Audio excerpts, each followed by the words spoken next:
कल्पना कीजिए, आप पृथ्वी से 400 किलोमीटर ऊपर अंतरिक्ष में, चारों तरफ शून्य, ना कोई आवाज ना हवा, और अचानक धरती से संपर्क टूट जाए। सवाल उठता है कि क्या कोई अंतरिक्ष यात्री ऐसे में जिंदा रह सकता है? कितना खाना है उनके पास, कितनी ऑक्सीजन है, और क्या वापसी संभव है? आज के इस रिपोर्ट में हम आपको बताएंगे आईएसएस क्या है और कैसे काम करता है, धरती से कैसे बना रहता है संपर्क, अगर संपर्क टूट जाए तो कितने दिन तक जिंदा रह सकते हैं एस्ट्रोनॉट्स। सुनीता विलियम्स की 8 दिन की जर्नी कैसे बन गई 256 दिन की चुनौतियों से भरी गाथा। आईएसएस यानी इंटरनेशनल स्पेस स्टेशन इंसानों द्वारा बनाया गया अब तक का सबसे बड़ा और सबसे जटिल अंतरिक्ष यान है। ये पृथ्वी की सतह से लगभग 408 किलोमीटर ऊपर है, लो अर्थ ऑर्बिट में मौजूद है, हर 90 मिनट में पृथ्वी का एक चक्कर लगाता है। आईएसएस को 1998 में लॉन्च किया गया था और अब तक इसमें 16 देशों का सहयोग है, जिसमें नासा, ईएसए, जाक्सा, सीएसए शामिल है। इसका उद्देश्य है माइक्रोग्रेविटी में वैज्ञानिक प्रयोग करना, पृथ्वी और अंतरिक्ष की निगरानी करना और भविष्य के मून और मार्स मिशनों की तैयारी करना। आईएसएस का धरती से संपर्क नासा के tracking and data relay satellite system यानी TDRSS के जरिए बना रहता है।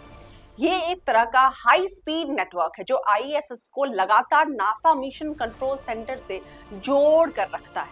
इसके जरिए वीडियो कॉल्स, कमांडिंग सिग्नल्स और साइंटिफिक डेटा ट्रांसफर होते रहते हैं।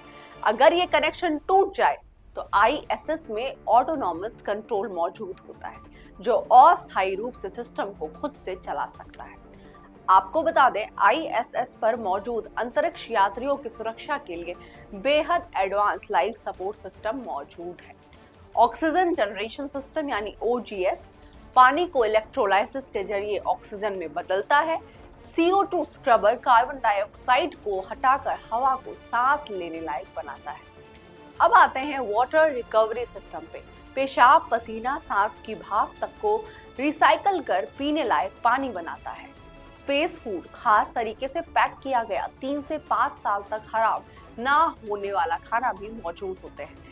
इन सब का बैकअप सिस्टम भी मौजूद रहता है ताकि किसी भी इमरजेंसी में 180 से 300 दिन तक जीवन संभव हो सके। और अगर किसी वजह से आईएसएस का धरती से संपर्क टूट जाए तो आईएसएस खुद को स्थिर स्थिति में रख सकता है। ऑटोमेटेड सिस्टम जीवन बनाए रखने में सक्षम है और साथ में स्पेस एक्स ड्रैगन या रशियन सोयूज कैप्सूल लगे होते हैं, जिसको इमरजेंसी एग्जिट के लिए प्रयोग किया जा सकता है। हालांकि मुश्किलें तब बढ़ती है जब तकनीकी फेलियर हो जाए, सप्लाई खत्म हो रही हो या मनोवैज्ञानिक तनाव हावी हो जाए।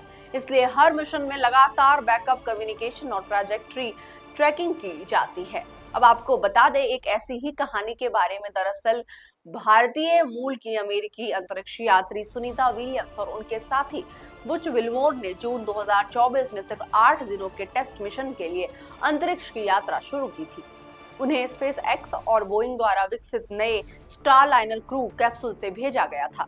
यह मिशन था स्टारलाइनर की मानवीय क्षमता को जांचना, लेकिन तकनीकी खामियों के चलते वापसी लगातार टलती रही और 8 दिन का मिशन भी बन गया। 256 दिन की चुनौतीपूर्ण यात्रा भी सफल हुई। आखिरकार 18 मार्च 2025 को उन्हें स्पेस एक्स के ड्रैगन कैप्सूल के जरिए वापस लाया गया।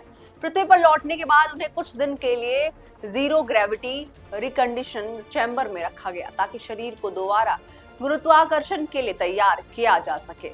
तो अब आप जान गए कि अंतरिक्ष यात्री अगर धरती से संपर्क हो भी जाए तब भी वे कई महीनों तक जीवित रह सकते हैं, बशर्ते कि सिस्टम काम कर रहे हो और मनोबल बना रहे। अगर आपको ये वीडियो जानकारीपूर्ण लगा हो तो लाइक करें, शेयर करें और सब्सक्राइब करना ना भूलें।